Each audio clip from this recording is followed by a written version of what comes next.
This man murdered up to 28 girls, making him one of the most sinister, dangerous men in the history of the U.S.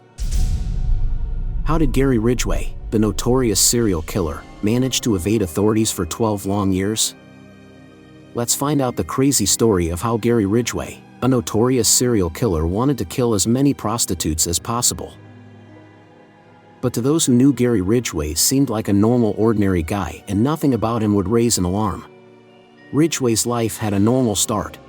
He was born in Salt Lake City, Utah, on February 18, 1949, the second of 3 children of Mary and Thomas Reese White. He was married to Claudia, but he later discovered that his wife had cheated on him, and she got furious, and he said his first wife had become a prostitute. In 1972, he was single and discharged from the Navy, and he got a full-time job as a van painter at the local Kenworth. His murderous activities began in the early 1980s, targeting young women in prostitution or those who were less likely to be missed or receive attention from law enforcement.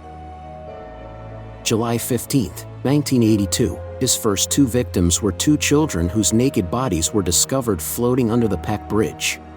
The first victim found was a 16-year-old girl who had run away from home and had been strangled. 4 weeks later, the naked body of the other girl, who had been strangled, was found floating in the river. When the lead detective, Dave Reichert, went to the scene where the bodies were, he found another victim lying on the grass.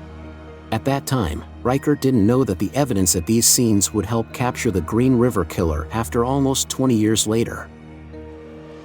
When the victims began to appear in the river, Ridgway was only minutes away, working at the Kenworth Truck Company in Seattle. In 1982, he had already been working there for 11 years. However, no one suspected how different Gary Lion Ridgway was. No one in Seattle had the slightest idea of the Green River Killer, even though he was hiding in plain sight. The main investigation for the murders was carried out by the King County Police in Washington. They knew it was a serial killer whose target seemed to be the pedestrians working in the Strip, an area near the Pacific South Highway. They were perfect victims to him. They would carefully get into the car because they didn't want to be discovered by an undercover cop who might be watching. By the end of 1983, 13 bodies had been found, and 24 women were missing. Some of them had been last seen getting into a van. The police followed every lead that led them to Gary Ridgway. Now a young woman disappeared from the Mari Malvar area. A witness said he had seen her getting into a van, which was parked at Ridgway's house. The police questioned him, and he convinced them he wasn't the one. Just a few months after he and Claudia got divorced, he married a woman named Marcia Winslow. They enjoyed sex and liked to practice outdoor sex in various places along the Green River, in the countryside, and various places. Later those places would be used to get rid of the women he killed, but for Gary, everything changed in 1975 when Marcia gave birth to a boy, Matthew. Mr. Ridgway wasn't too happy about having a son. That changed his relationship with his wife. He consisted of strangling her, by grabbing her by the neck and squeezing her to stop her breathing. Marcia left and asked for a divorce. He would tell the police that the loss of Marcia was a point of no return, and he thought he had been wrong and should have killed her so he would never have killed those prostitutes who were trying to punish him. While committing these crimes, he made sure that they were completely naked so that there was no evidence of the crime left in the house. Victims' clothing usually wrapped their forearms around their necks from behind without warning. It was very intimate and personal, and there was a lot of physical contact. Until his last breath to the dying body of the victim, and the more she defended himself, held him, and screamed, he felt even better about himself. Sex with the victim before the crime was not enough, so he frequently returned to the riverbank where he left his victims to fornicate with the corpses again so that he could take them out again to use them again and again until they already had worms or flies in them.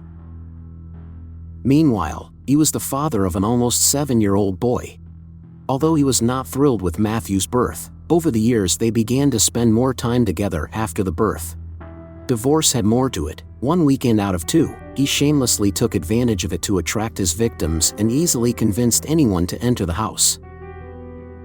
Ridgway faced legal troubles in both 1982 and 2001, primarily associated with charges related to prostitution. His connection to the Green River killings emerged in 1983 when authorities investigated further. And on April 7, 1987, law enforcement had hair and saliva samples from Ridgway. Ridgway's arrest occurred on November 30, 2001, while he was employed as a spray painter at the Kenworth truck factory. The arrest was made of his involvement in the murders of 4 women, a connection established nearly 2 decades after he first became a potential suspect. The breakthrough came when DNA evidence definitively linked the semen found at the crime scenes to the saliva swab taken by the police. He had 4 victims: Marcia Chapman, Opal Mills, Cynthia Hines, and Carolyn Christensen. Later, 3 more victims, Wendy Caulfield, Deborah Bonner, and Deborah Estes, were added to his charges. This addition was based on Skip Palahniuk's microscopic spray paint spheres, which matched a particular brand and composition of the paint used at the Kenworth factory when these extra victims were killed. On November 5, 2003, Ridgway pleaded guilty to 48 charges of first-degree murder. This plea was part of a previously agreed-upon bargain reached in June, sparing him from execution and providing details related to the crimes. In his statement, Ridgway disclosed that all of his victims had been murdered within King County, Washington. He further admitted to transporting and disposing of the remains of 2 women near Portland.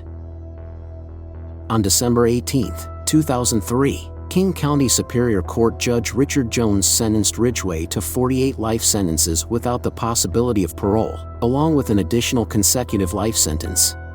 In addition to these severe penalties, Ridgway received an extra 10 years for tampering with evidence with each of the 48 victims, resulting in an aggregate of 480 years added to his 48 life sentences. As part of his cooperation with prosecutors, Ridgway disclosed the locations of 3 victims' bodies in 2003. On August 16, a 16-year-old female found near Enumclaw, Washington, 40 feet from State Route 410, was identified as Pammy Annette Avent, previously believed to be a victim of the Green River killer. The remains of Marie Malvar and April Buttram were discovered in September. On November 23, 2005, the Associated Press reported the discovery of Tracy Winston's skull, one of the 48 women Ridgway had admitted to murdering in his 2003 plea bargain with King County prosecutors. Winston, who was 19 when she disappeared from Northgate Mall on September 12, 1983, was found by a man hiking in a wooded area near Highway 18, southeast of Seattle. He had 3 unidentified victims. One victim, previously known as Bones 10, was identified in 2020 as Wendy Stevens, Ridgway's youngest victim at 14 years old. The last 2 unknown victims are called Jane Doe B17, who was found in 1986, and Jane Doe B20, who was found with the help of Ridgway in 2003. As per Gary, he wrote a heartfelt apology letter to all of his victims, expressing remorse and acknowledging the pain he had caused. Also, a book detailing the chilling crimes and investigations surrounding Gary, known as the Green River Killer, was written, shedding light on the haunting narrative of his notorious criminal acts. What are your thoughts on this story? Were there any aspects of the Green River Killer case that surprised or shocked you when you first learned about it? Let us know in the comments.